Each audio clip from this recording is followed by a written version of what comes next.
Jika hanya bangsa Israel lahiriah yang disebut sebagai umat Allah sejak zaman dulu sampai hari ini, maka akan ada jutaan umat-umat percaya yang ada di Indonesia dan di tempat-tempat yang lain di seluruh dunia ini akan kehilangan kesempatan disebut sebagai umat Allah atau umat pilihan Allah. Dan mereka juga akan kehilangan kesempatan untuk menerima janji-janji Allah yang Allah berikan kepada bangsa Israel.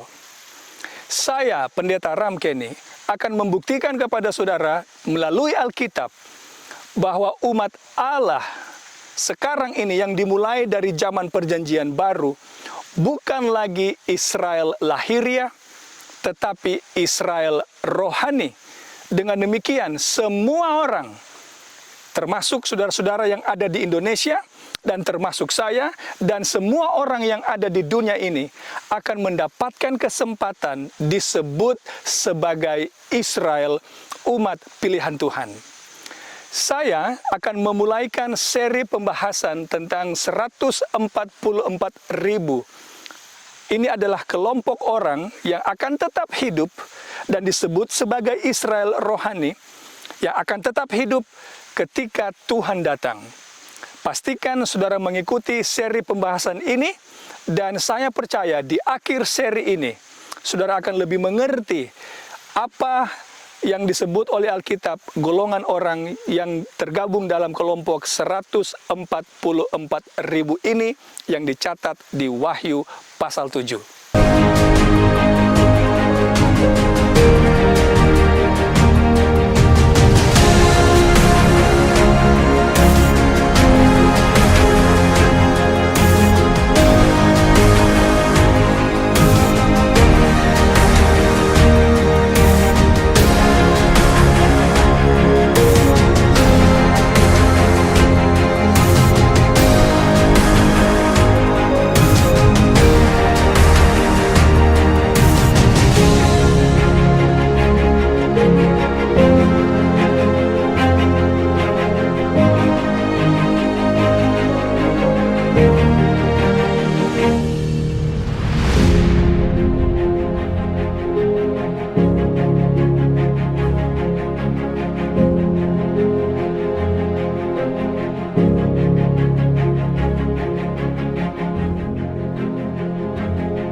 Kitab Wahyu memperkenalkan satu kelompok manusia yang disebut sebagai 144.000 orang.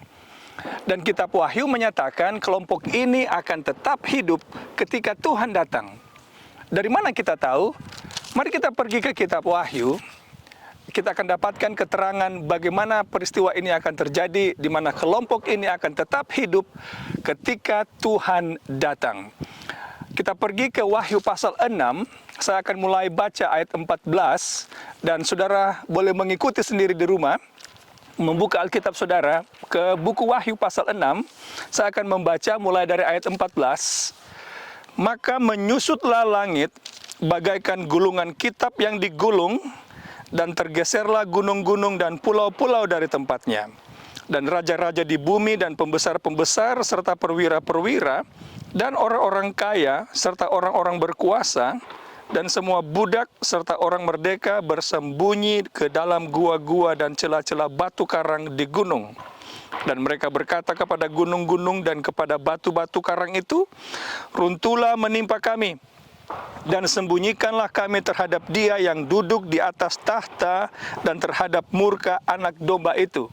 Ayat 17, "Sebab sudah tiba hari besar murka mereka, dan siapakah yang dapat bertahan?"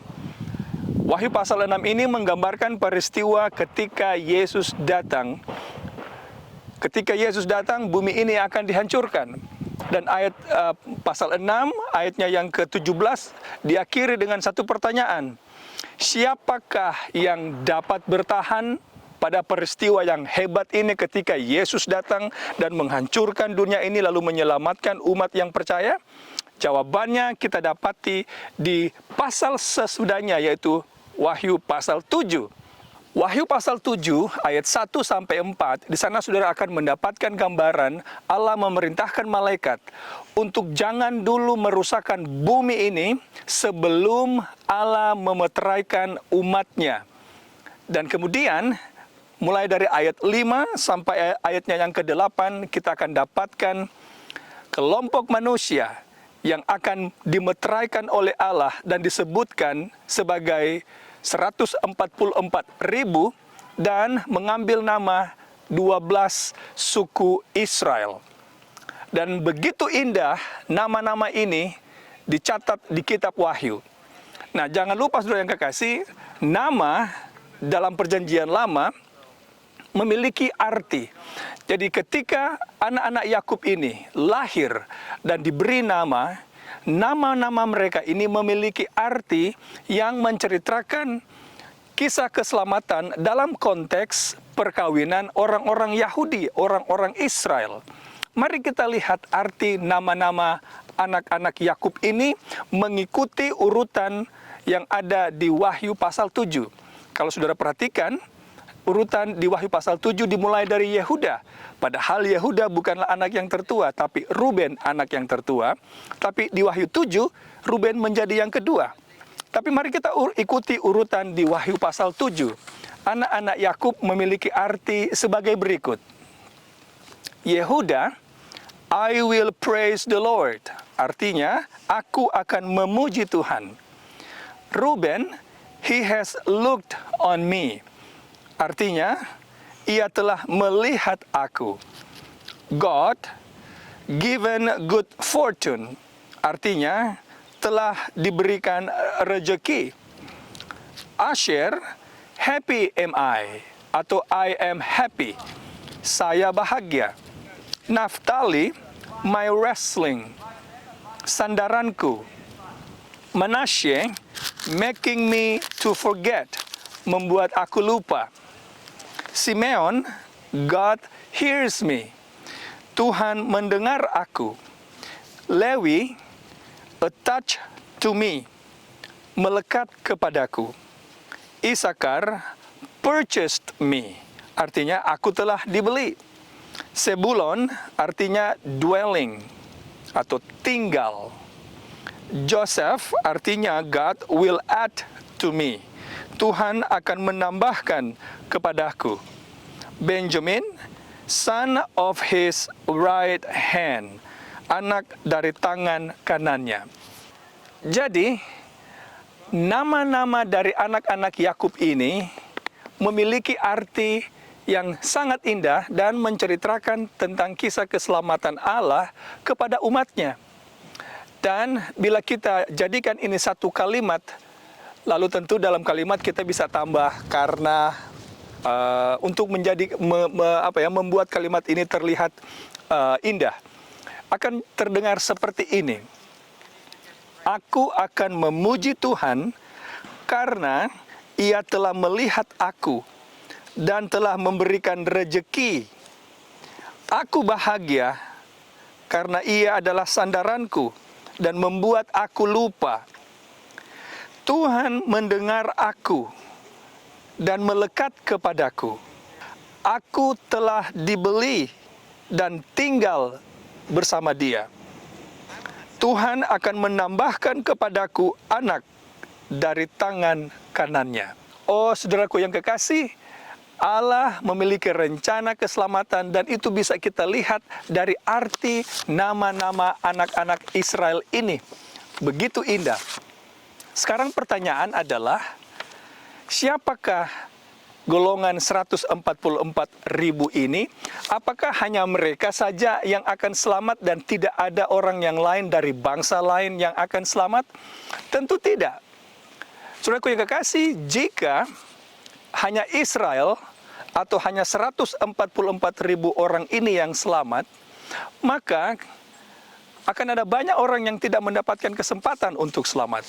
Jika hanya 144.000 orang yang selamat, maka akan ada banyak orang Indonesia tidak akan mendapatkan kesempatan untuk selamat.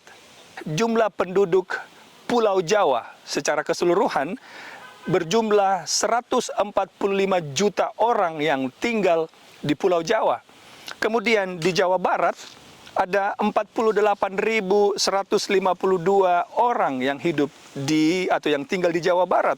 Di Jawa Timur ada 39 juta, 74 orang. Di Jawa Tengah ada 34,55 juta orang yang tinggal di sana. Kemudian di kota Jakarta ada 10,56 juta orang yang tinggal di sana. Bayangkan saudara yang kekasih, bila hanya 144.000 orang yang akan selamat, ini akan menjadi masalah. Jika penduduk dunia ini katakanlah 6 miliar orang, sudah pasti lebih sekarang ini, maka kesempatan untuk selamat bagi saudara dan saya hanyalah 1 berbanding 41.666 saja. Tentu ini bukanlah yang Alkitab sebutkan. Kalau begitu, siapa 144.000 orang ini?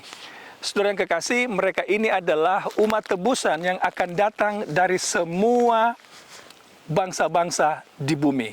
Dari mana kita tahu? Mari kita pergi ke Galatia pasal 3, kita akan baca mulai dari ayat 26 sampai 29. Ini kata firman Allah.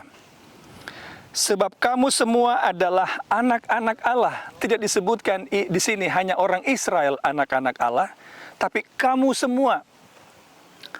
Karena iman di dalam Yesus Kristus.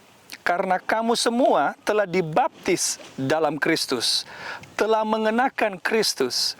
Dalam hal ini tidak ada orang Yahudi atau orang Yunani, tidak ada hamba atau orang merdeka, tidak ada laki-laki atau perempuan, karena kamu semua adalah satu di dalam Kristus Yesus. Dan jikalau kamu adalah milik Kristus, maka kamu juga adalah keturunan Abraham dan berhak menerima janji Allah. Puji Tuhan, saudara yang kekasih, ternyata umat Allah atau bangsa pilihan bukan hanya Israel saja, tetapi semua orang yang menerima Yesus, yang dibaptis di dalam nama Yesus Kristus, disebut sebagai anak Abraham dan berhak menerima keselamatan dan janji Allah. Itu sebabnya ini saya sampaikan kepada orang-orang di Indonesia, bahwa saudara juga memiliki hak menerima janji Allah, keselamatan dari Allah. Kalau begitu, saudara juga tentu suka atau rindu dan ingin disebut sebagai umat pilihan, sebagai bangsa pilihan. Kalau begitu, saudara yang kekasih, sudah jelas Alkitab menyebutkan bangsa pilihan bukan hanya orang Israel. Bangsa Israel tahun 34 AD secara bangsa telah ditolak Allah sebagai umat pilihan. Tetapi kasih Allah tetap nyata kepada bangsa Israel, tetap ada kepada bangsa Israel secara individu-individu. Mereka yang memilih untuk menerima Yesus sebagai Mesias akan disebut Israel rohani. Nah, mari kita pergi sekarang, saudara yang kekasih, ke Roma pasal 2. Kita akan baca ayat 28 dan 29. Alkitab berkata begini. Roma 2 ayat 28 dan 29. Sebab yang disebut Yahudi bukanlah orang yang lahiria Yahudi, dan yang disebut sunat bukanlah sunat yang dilangsungkan secara lahiria. Tetapi orang Yahudi sejati ialah dia yang tidak nampak keyahudiannya, dan sunat ialah sunat di dalam hati secara rohani, bukan secara hurufiah. Maka pujian baginya datang bukan dari manusia, tetapi dari Allah. Nah, saudara yang kekasih, ayat-ayat ini memberikan kita kekuatan dan informasi bahwa umat Israel di akhir zaman bukanlah Israel lahiria, tetapi Israel rohani atau spiritual, yaitu mereka yang menerima Yesus sebagai Mesias dan Juru Selamat. Itulah sebabnya dalam perjanjian baru, Yohanes 3 ayat 16, ayat emas yang semua umat percaya tahu, karena begitu besar kasih Allah akan dunia ini, sehingga ia mengaruniakan anaknya yang tunggal, supaya barang siapa yang percaya kepadanya tidak binasa, melainkan beroleh hidup yang kekal. Jadi ini ditujukan kepada semua bangsa, termasuk saudara-saudara yang ada di Indonesia, dimanapun saudara ada. Kalau begitu saudara yang kekasih, saya memiliki kerinduan disebut sebagai umat Allah, sebagai bangsa pilihan, umat pilihan. Demikian juga dengan saudara. Maka Israel bukan hanya satu-satunya umat Allah hari ini. Umat Allah itu ada di seluruh dunia, yaitu mereka yang menerima Yesus sebagai juru selamat pribadi. Dan nama-nama Yakub, nama-nama anak Israel ini adalah gambaran atau lambang representasi dari semua umat tebusan yang akan diselamatkan ketika Yesus datang. Maukah saudara disebut sebagai Israel rohani dan bergabung dalam barisan 144.000 orang ini yang akan ditebus Tuhan ketika Ia datang? Terimalah tawaran Yesus, undangan Yesus untuk datang kepadanya. Karena saudara yang kekasih, Yesus akan datang segera. Tuhan memberkati. Amin.